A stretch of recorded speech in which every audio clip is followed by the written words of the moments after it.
എന്ന് പറയുന്നത് വളരെ പ്രധാനപ്പെട്ടിട്ടുള്ള ഒരു പോസ്റ്റാണ്. അദ്ദേഹം കേരളത്തിൽ കോൺഗ്രസിന് വേണ്ടി സംസാരിച്ചുകൊണ്ടിരിക്കുന്ന ഒരാളാണ്. അദ്ദേഹത്തെ പറ്റി ഡോക്ടർ സോയ ജോസഫ് ഒന്ന് ടെലിഫോൺ ലൈനിൽ ഹോൾഡ് ചെയ്യുമോ? ഇപ്പോൾ ശ്രീമതി പത്മജ വേണുഗോപാൽ കൂടി നമ്മോടൊപ്പം സംസാരത്തിൽ ചേരുകയാണ്.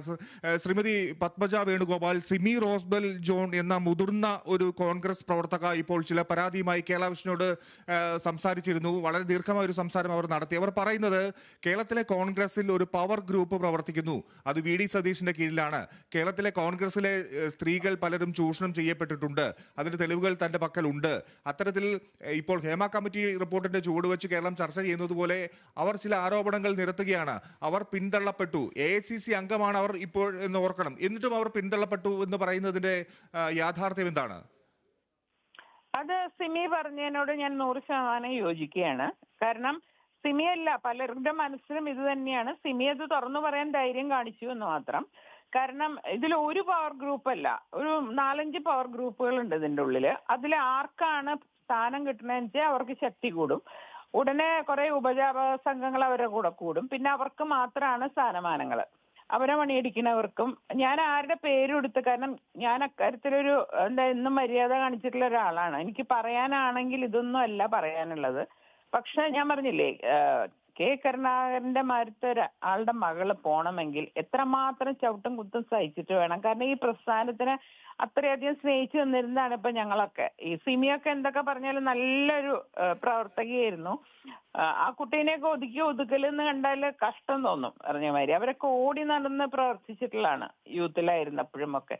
പക്ഷെ ഇന്ന് അങ്ങനെയല്ല. ഇന്ന് സാമ്പത്തികവും പിന്നെ ഈ പറഞ്ഞ മാതിരി മണിയടിക്കാനുള്ള കഴിവൊക്കെയാണ് കോൺഗ്രസിൽ ഉയർന്നു വരാനുള്ള ഓരോ എന്താ പറയാ സാധ്യത പോലും അങ്ങനത്തെ ആൾക്കാർക്ക് മാത്രമേ ഉള്ളൂ. പിന്നെ അവരെ മണിയടിക്കുന്ന ആൾക്കാരാണ് ആ പോസ്റ്റുകളിലൊക്കെ വരിക.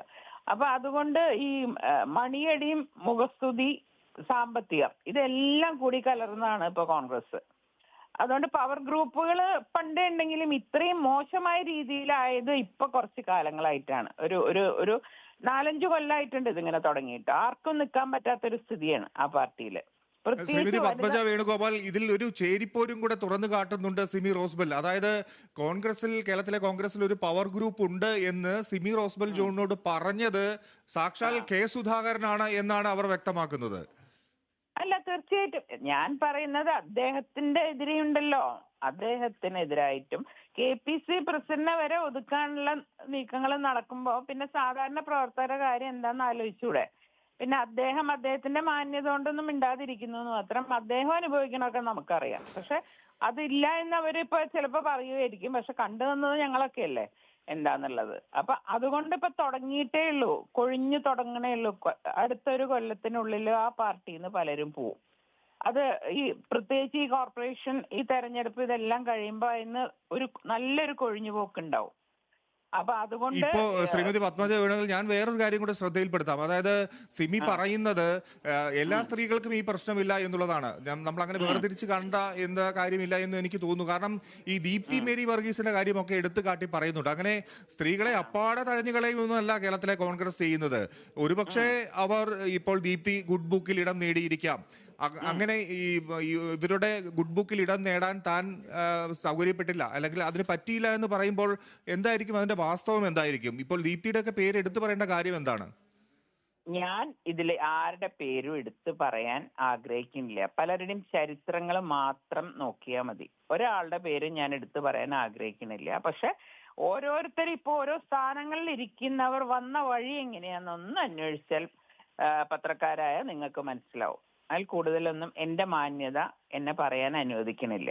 എന്ന് വെച്ചിട്ട് എല്ലാ പെണ്ണുങ്ങൾക്കും ഇല്ല. ആകെ ഒരു 3-4 പെണ്ണുങ്ങൾ മാത്രമാണ് ഇന്ന് അറിയപ്പെടുന്നത് കോൺഗ്രസില്. ബാക്കി ആരും എന്താ പറയാ എല്ലാവരും ഒതുങ്ങിപ്പോയി. അതില് അറിയപ്പെടുന്ന സ്ത്രീകൾക്ക് തന്നെ അർഹമായ പരിഗണന കിട്ടുന്നില്ല.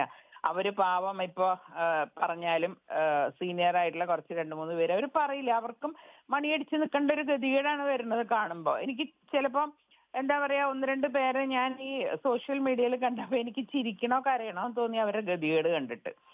അപ്പൊ ആ രീതിയിലാണ് അവരൊക്കെ ചവിട്ടി താഴ്ത്തുന്നത്. ഈ ഹേമ കമ്മിറ്റി റിപ്പോർട്ടുമായിട്ടൊക്കെ പോലെ ചേർത്ത് വായിക്കണോ ഇത്? ശ്രീമതി പത്മജ വേണുഗോപാൽ, ഈ ഹേമ കമ്മിറ്റി റിപ്പോർട്ട് പോലെയൊക്കെ ചേർത്ത് വായിക്കണോ കേരളത്തിലെ പാർട്ടിയിലെ കോൺഗ്രസിലെ പവർ ഗ്രൂപ്പും മറ്റു കാര്യങ്ങളും ഒക്കെ? അല്ല, അങ്ങനെ പറയാൻ പറ്റില്ല. കാരണം സ്ത്രീകൾക്ക് പൊതുവെ അങ്ങനത്തെ അനുഭവങ്ങൾ പലർക്കും പല സ്ഥലത്തും ഉണ്ടാവുന്നുണ്ട്. അതിൽ എനിക്ക് തോന്നുന്നു ഈ പവറുള്ള സ്ഥലങ്ങൾ, അതായത് ജനങ്ങൾ ശ്രദ്ധിക്കുന്നത്, രാഷ്ട്രീയം, സിനിമ, അങ്ങനെയൊക്കെയുള്ള സ്ഥലങ്ങളിലാണ് കൂടുതൽ ഇങ്ങനെ സംഭവിക്കണേന്ന് എനിക്ക് തോന്നിയിട്ടുണ്ട്. അത് ഇപ്പൊ തൊഴിലിടങ്ങളിലുണ്ട്, എല്ലാ രംഗങ്ങളിലും ഉണ്ട്. പക്ഷെ ഇത്രയുള്ളത് കൂടുതലും സിനിമാ രംഗത്ത് തന്നെയാണ്. കാരണം അവർക്കതിനുള്ള അവസരങ്ങൾ, കാര്യങ്ങള്. ഇവിടെ രാഷ്ട്രീയം പവറിന് വേണ്ടിയിട്ട് ഈ പറഞ്ഞ മാതിരി പലരും അടിച്ചമർത്തപ്പെടുന്നുണ്ട്. പലരും ഞാൻ പറഞ്ഞില്ലേ, പലരുടെ കാര്യം അറിയാമെങ്കിലും നമുക്കൊന്നും പറയാൻ ഞാൻ ഇന്നുവരെ പഠിച്ചിട്ടില്ല. പലത് കേട്ടതും ഇതിൽ കൂടെ കേട്ട് അതിൽ കൂടെ കളഞ്ഞിട്ടുള്ള ഇതാണ്. പിന്നെ ഈ പറഞ്ഞ മാതിരി സിമി പറഞ്ഞ ഓരോ വാക്കും അതിൽ ശരിയാണ്. ഓരോ വാക്കും ഞാൻ അത്ര മാത്രമേ പറയുന്നുള്ളൂ, അതിൽ കൂടുതൽ ഞാൻ പറയുന്നില്ല. ശരി, വളരെ നന്ദി കേരള വിഷനോട് പ്രതികരിച്ചതിന് ശ്രീമതി പത്മജ വേണുഗോപാൽ. ഡോക്ടർ സോയ ജോസഫ് ടെലിഫോൺ ലൈനിലുണ്ടോ? തീർച്ചയായിട്ടും ഓക്കെ, പത്മജ പറഞ്ഞ കാര്യങ്ങളോട്